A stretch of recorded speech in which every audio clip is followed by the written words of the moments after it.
నమస్తే, నేను మీ కొంకేని వేణుగోపాల్. రాష్ట్ర వ్యాప్తంగా టీడీపీ, బీజేపీ, జనసేన కూటమి అఖండ మెజార్టీతో విజయం సాధించింది. అధికారంలో ఉన్న వైఎస్ఆర్ కాంగ్రెస్ పార్టీకి ప్రతిపక్ష హోదా కూడా లేకుండా చేయగలిగింది. గడిచిన ఎన్నికల్లో కేవలం 23 సీట్లకే పరిమితమైన టీడీపీ ఈసారి ఇంత మెజార్టీతో ఎలా విజయం సాధించగలిగింది? గత ఎన్నికల్లో 2 చోట్ల పోటీ చేసి ఓటమి చవిచూసిన పవన్ కళ్యాణ్ ఈ ఎన్నికల్లో 21 స్థానాల్లో పోటీ చేసి 21 స్థానాల్లో ఎలా విజయం సాధించగలిగారు? గడిచిన ఎన్నికల్లో బీజేపీ అభ్యర్థులు రాష్ట్ర వ్యాప్తంగా అన్ని నియోజకవర్గాల్లో పోటీ చేసి డిపాజిట్లు సాధించుకోలేని పరిస్థితుల్లో నుండి ఈ ఎన్నికల్లో 10 స్థానాల్లో 8 స్థానాలు ఎలా కైవసం చేసుకోగలిగారు? గత ఎన్నికల్లో 23 సీట్లు సాధించిన టీడీపీ ఈసారి ఎన్నికల్లో మరో 142 సీట్లు అదనంగా ఎలా సాధించుకోగలిగింది? ఇది ఇవాల్టి స్టోరీ. అధికారంలో ఉన్న వైకాపా చేతిలో 151 సీట్లు ఉంటే అందులో 140 స్థానాలు కూటమి ఎలా లాక్కోగలిగింది? కూటమి అఖండ మెజార్టీతో ఎలా గెలిచిందో, అధికారంలో ఉన్న వైఎస్ఆర్ కాంగ్రెస్ పార్టీ ఎలా ఘోరంగా ఓడిపోయిందో మనం చర్చించుకుందాం. జగన్మోహన్ రెడ్డి ప్రభుత్వం 5 ఏళ్ల కాలంలో సంక్షేమ కార్యక్రమాలకు ఎక్కువ ప్రాధాన్యత ఇచ్చి అభివృద్ధి కార్యక్రమాలను విస్మరించారని ప్రచారం ముందుగా టీడీపీ అనుకూల వర్గ మీడియా ద్వారా ఎక్కువగా సాగింది. జరిగిన సంక్షేమ కార్యక్రమాల్లో అన్ని వర్గాలకి అందడం లేదనే చర్చ టీడీపీ నుంచి ప్రారంభమైంది. రాష్ట్రంలో శాశ్వత అభివృద్ధి కార్యక్రమాలు జగన్మోహన్ రెడ్డి ప్రభుత్వంలో కూడా కొన్ని జరిగినప్పటికీ మరికొన్ని జరుగుతూ ఉన్నప్పటికీ దానికి అవసరమైనంత రీతిలో అధికార పార్టీ ప్రచారం చేసుకోలేకపోయింది. అసలు అభివృద్ధి జరగడం లేదనే ప్రచారం విపక్షాల నుంచి ఎక్కువగా మొదలైంది. 2021లో జరిగిన స్థానిక సంస్థల ఎన్నికల్లో అధికారంలో ఉన్న వైఎస్ఆర్ కాంగ్రెస్ పార్టీ ఎక్కువగా విజయం సాధించడానికి అక్రమాలకు పాల్పడిందని, కనీసం నామినేషన్లు కూడా వేయనివ్వడం లేదని ఎక్కువగా ప్రచారం చేసుకుంది. అలాగే రాయలసీమలో కొన్ని ప్రాంతాల్లో ఇది వాస్తవానికి దగ్గరగా కూడా ఉంది. అయితే నాటి ఎన్నికల్లో టీడీపీ ఎన్నికల్ని బహిష్కరిస్తున్నట్టు ప్రకటించి దేశవ్యాప్తంగా ఒక సంచలనమైన కార్యక్రమంగా మలుచుకోగలిగింది. స్థానిక సంస్థల్లో ఎన్నికల్లో పోటీ చేయకపోవడం అంటే ఇది పెద్ద పరాజయంగా అధికారంలో ఉన్న పార్టీ సమరం చేసుకున్నప్పటికీ సంస్థాగత నిర్మాణం టీడీపీకి ఎక్కువగా ఉండడం, టీడీపీకి మిత్రపక్షంగా ఉన్న జనసేనకు యువతలో మహిళల్లో ఎక్కువ ఫాలోయింగ్ ఉండడం, మరి కేంద్రంలో బీజేపీ అధికారంలో ఉండడం, ఈ 3 పార్టీల కలయిక గతంలో కూడా ఒకసారి టీడీపీ, జనసేన, బీజేపీ మిత్రపక్షాల కూటమికి అధికారానికి తీసుకొస్తే ఈసారి జరిగిన ఎన్నికల్లో వైఎస్ఆర్ కాంగ్రెస్ పార్టీకి ప్రతిపక్ష హోదా లేని రీతిలో విజయం చేకూర్చుకునే విధంగా మలుచుకోవడంలో ఎవరు ప్రధాన పాత్ర పోషించారు? చంద్రబాబు, పవన్ కళ్యాణ్. వీరు ఒకవైపు బీజేపీతో చివరి నిమిషంలో పొత్తు కుదరడం మూలంగా వారు కేంద్ర స్థాయిలో అందించిన సహాయ సహకారాలు కూడా చాలా వరకు ఈ పార్టీ విజయానికి అవకాశాలని మెరుగుపరచడానికి ఉపయోగపడ్డాయి. జగన్ ప్రభుత్వం చేపట్టే సంక్షేమ కార్యక్రమాలు, అభివృద్ధి కార్యక్రమాలు వీటన్నింటినీ ప్రతిపక్షాలు ప్రశ్నించే అవకాశం ఇవ్వకుండా, ప్రశ్నించే పరిస్థితి ఉంటే అది వారి బాధ్యతగా, కర్తవ్యంగా భావించకుండా రాష్ట్రంలో ఉన్నటువంటి కొంతమంది మంత్రులు, వైఎస్ఆర్ కాంగ్రెస్ పార్టీలో ఉన్న కొంతమంది నాయకులు, కొంతమంది సలహాదారులు ఆరోపణ చేసిన వారిపై నిరంతరం ప్రత్యారోపణలు వ్యక్తిగతంగా చేయడం అనేది కూడాను, అందులో మహిళలు ఉంటే వారిని కూడా విస్మరించకుండా చేయడం, వారిపై సోషల్ మీడియాలో ఎక్కువగా దాడి చేయడం లాంటి సంఘటనలు వైఎస్ఆర్ కాంగ్రెస్ పార్టీని నెమ్మదిగా గ్రాఫ్ తగ్గించేలా చేయగలిగాయి. ఇక జగన్మోహన్ రెడ్డి ప్రభుత్వం ప్రవేశపెట్టినటువంటి సచివాలయ వ్యవస్థ, వాలంటీర్ వ్యవస్థ నిర్మాణాత్మకంగా జనంలో పనిచేసినప్పటికీ కానీ స్థానిక సంస్థల్ని ఈ వ్యవస్థలు నిర్వీర్యం చేస్తున్నాయని గ్రామ పంచాయతీ లెవెల్లో ఉన్న సర్పంచ్, ఎంపీటీసీ, మండల స్థాయిలో ఉన్నటువంటి ఎంపీపీ, జడ్పీటీసీ లాంటి వారి మాటలకు కూడా పెద్దగా ప్రాధాన్యత లేని పరిస్థితి ఉందనే వాదనకు ఎక్కువగా బలం చేకూరడం, దీనిని విపక్ష కూటమి ఎక్కువగా ప్రచారం చేసుకోగలిగింది. దీనిని తిప్పికొట్టలేని పరిస్థితుల్లో అధికార పార్టీలో ఉన్నవారు కూడా ఉన్నారు.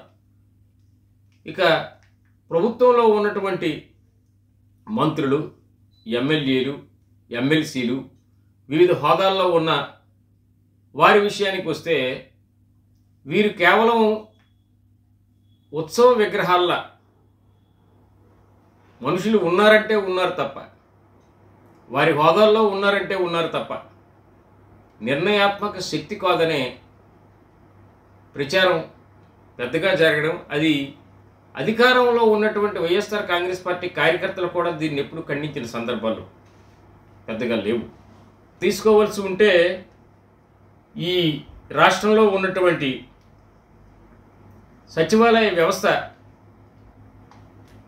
ఏ ప్రజాప్రతినిధిని కానీ అధికార పార్టీ నాయకుడిని కానీ గుర్తించి గౌరవించిన సందర్భాలు లేకపోవడం, ప్రజలే నేరుగా కార్యాలయానికి వెళ్ళి పని చేసుకోవడం వల్ల తమ ప్రాధాన్యత లేదని భావించడం వీరికి మైనస్ అయితే, వీటిని కూడా అనుకూలంగా టీడీపీ, జనసేన, బీజేపీ మిత్రపక్షాలు పూర్తిగా అనుకూలంగా మలుచుకొని వీటన్నింటినీ జనంలో చైతన్యం తీసుకొచ్చే స్థాయికి రాగలిగారు.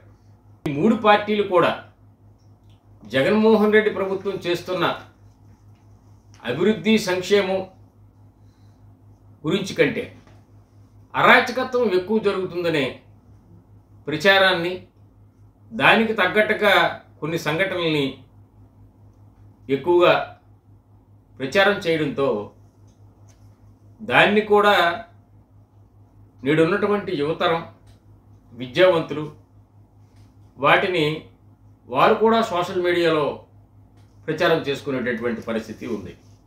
ఇక జగన్మోహన్ రెడ్డి ప్రభుత్వం ఎన్నికల సందర్భంలో పాత పథకాలని అమలు చేస్తానని చెప్పడం తప్ప ప్రత్యేక మేనిఫెస్టో అంటూ ఏమీ రూపొందించకపోవడం, దీనికి ప్రత్యామ్నాయంగా టీడీపీ, బీజేపీ, జనసేన మిత్రపక్షాలు సూపర్ 6 పథకాలు అమలు చేస్తామని ప్రచారం చేయడం, సూపర్ 6కి సంబంధించి గ్రామాన ప్రతి ఇంటికి తలుపు తట్టి 4-5 సార్లు ఈ మూడు పార్టీల ఎజెండాను వివరించడం కూడా ఈ పథకాల పట్ల మహిళలు, అన్ని వర్గాల వారు, యువత దీనికి సానుకూలంగా ముందుకు సాగారు.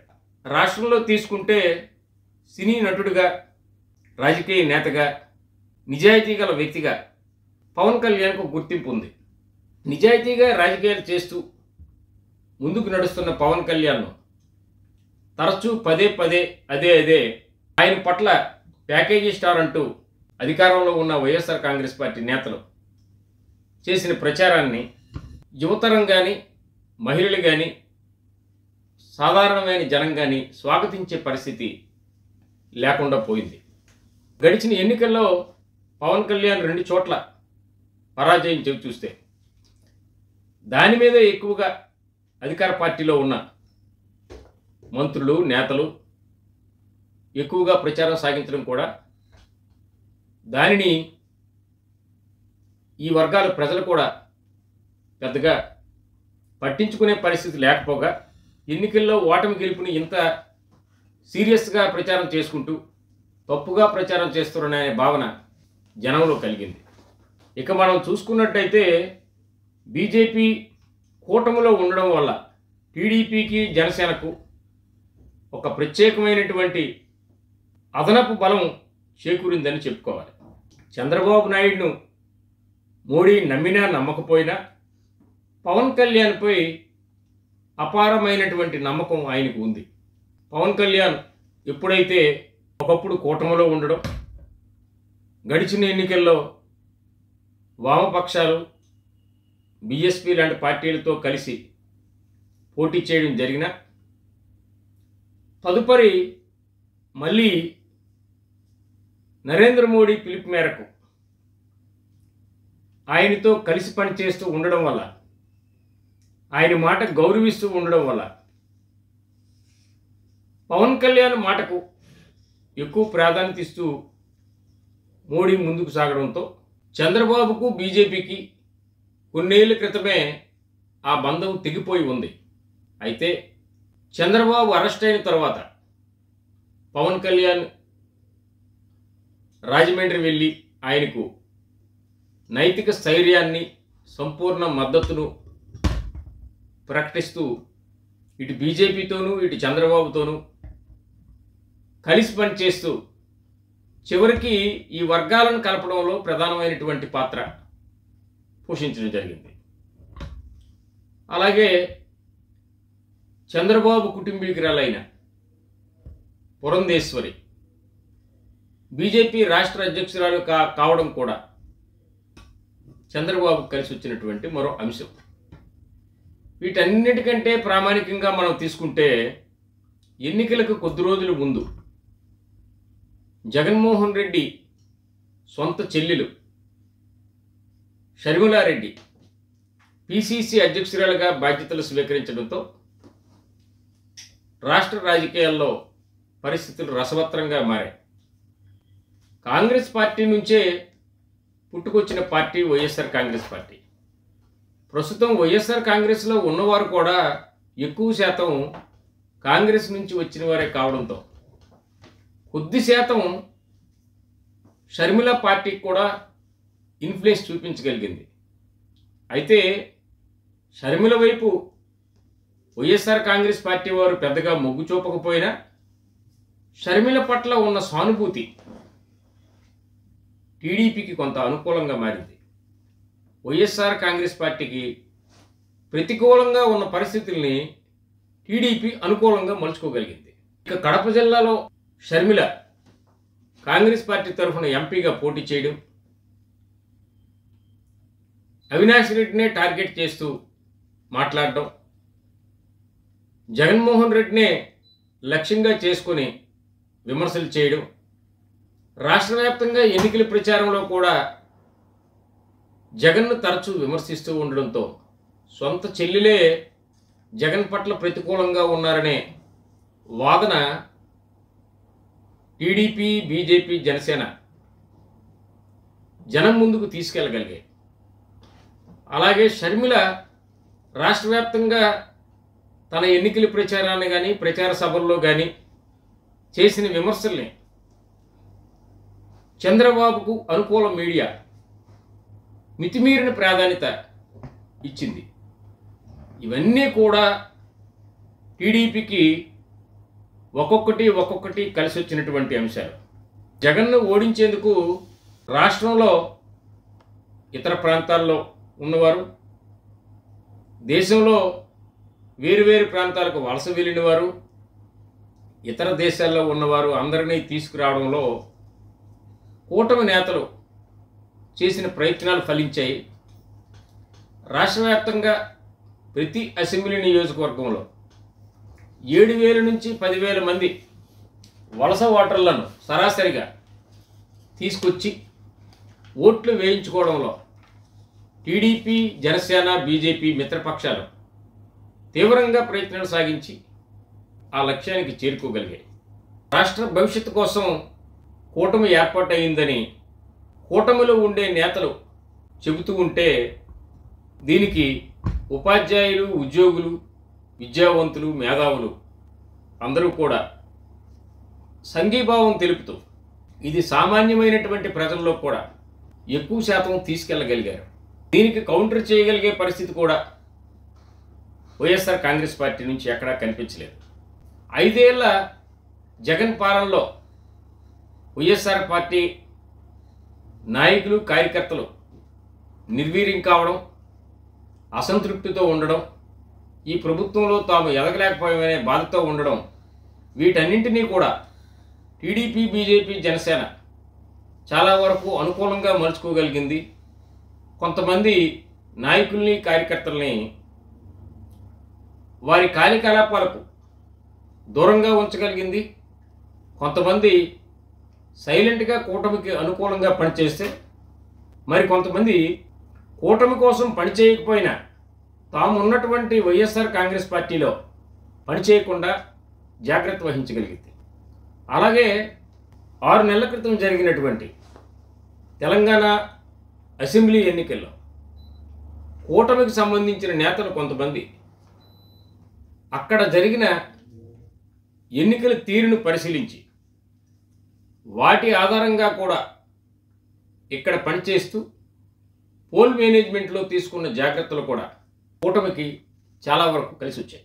హుందాగా నడవలసిన చట్టసభల్లో రాష్ట్ర అభివృద్ధిపైన, సంక్షేమపైన, వీటన్నింటిపైన చర్చ జరగడం అవసరం.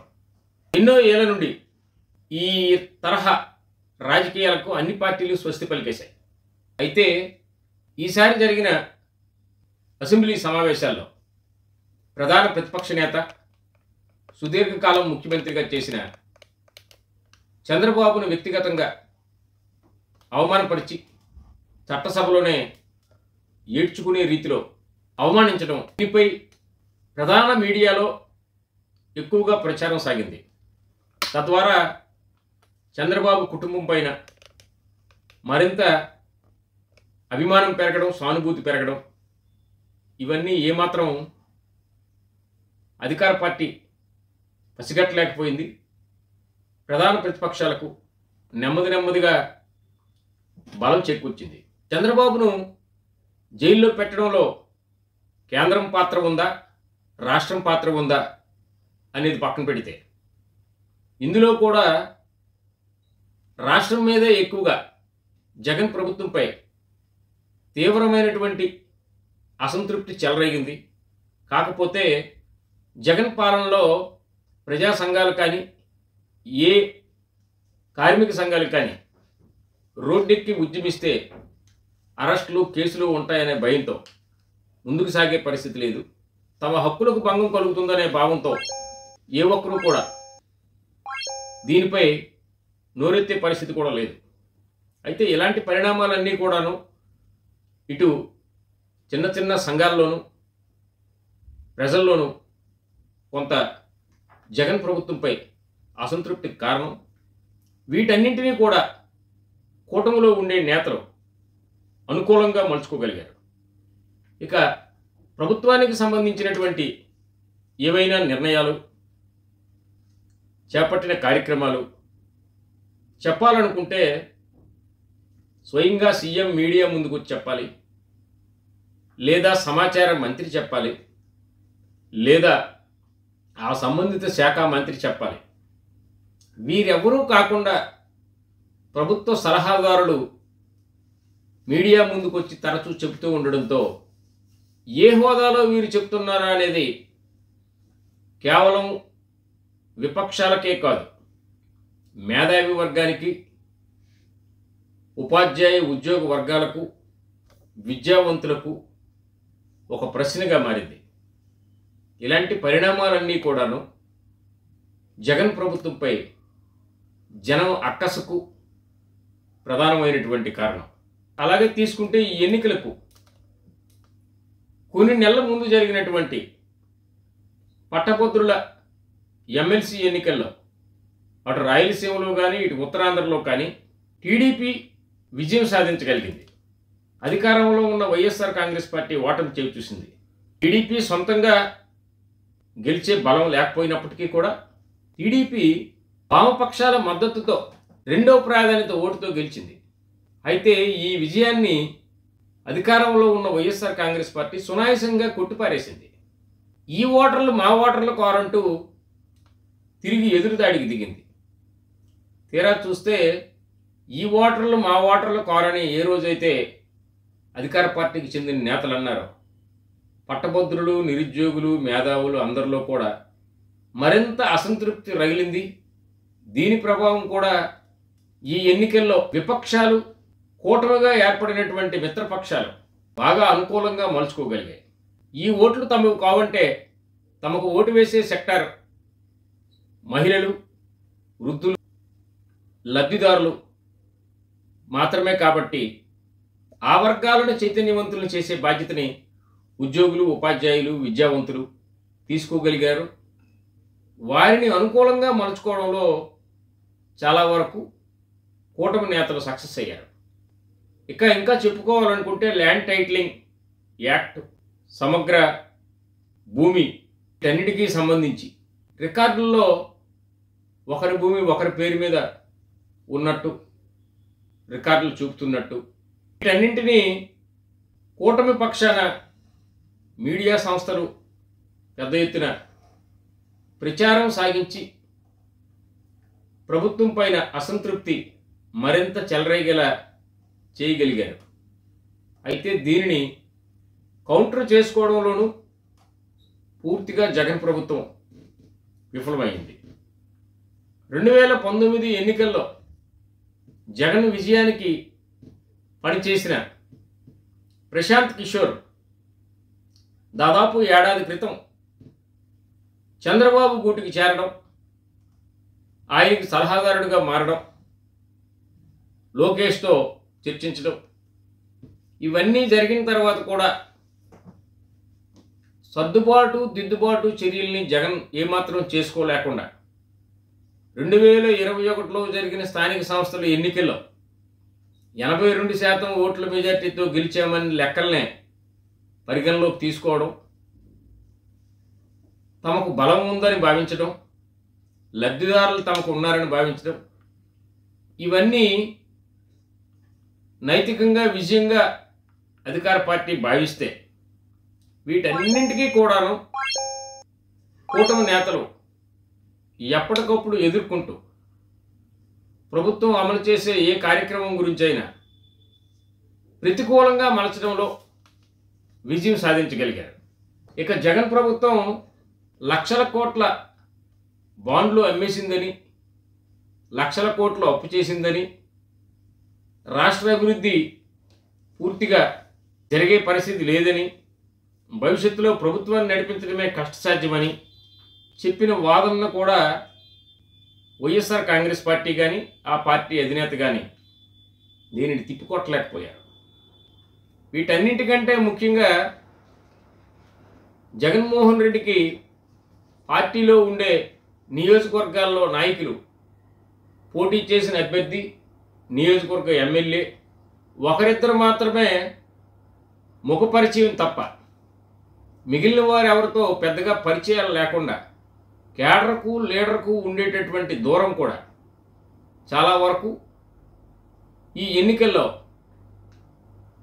వైఎస్ఆర్ కాంగ్రెస్ పార్టీ కార్యకర్త అధికార పార్టీకి ఈ ఎన్నికలకు తనకు సంబంధం లేనట్టు వ్యవహరించే విధానం, వారిని అనుకూలంగా మలుచుకోవడానికి కూటమి నేతలు చేసిన ప్రయత్నాలు చాలా వరకు ఫలించి ఈ ఎన్నికల్లో కూటమి ఎన్నడూ లేని విధంగా అఖండ మెజార్టీతో విజయం సాధించగలిగింది. అధికారంలో ఉన్న వైఎస్ఆర్ కాంగ్రెస్ పార్టీ 151 స్థానాలు గతంలో గెలిస్తే ఈసారి 140 స్థానాలు అందిట్లో కోల్పోయి కేవలం 11 స్థానాలకు మాత్రమే పరిమితం కాగలిగింది. తెలుగుదేశం పార్టీ సంస్థాగత నిర్మాణం ఉన్న రాజకీయ పార్టీ. జనసేన పార్టీకి సంస్థాగత నిర్మాణం లేకపోయినా ఆ పార్టీ అధినేత పవన్ కళ్యాణ్కు ప్రజల్లో ఆదరణ ఉంది. రాష్ట్రంలో భారతీయ జనతా పార్టీకి నామమాత్రంగా బలం లేకపోయినా, పెద్దగా ఓటు బ్యాంక్ లేకపోయినా, కేంద్రంలో గత 10 ఏళ్లుగా అధికారంలో ఉంది. ఈ 3 పార్టీల కలయిక ఈ ఎన్నికల్లో వైఎస్ఆర్ కాంగ్రెస్ పార్టీని ఓడించగలిగాయి. ఈ 3 పార్టీలు కలిసినంత మాత్రాన వైఎస్ఆర్ కాంగ్రెస్ పార్టీ ఓడిపోయిందని కాదు.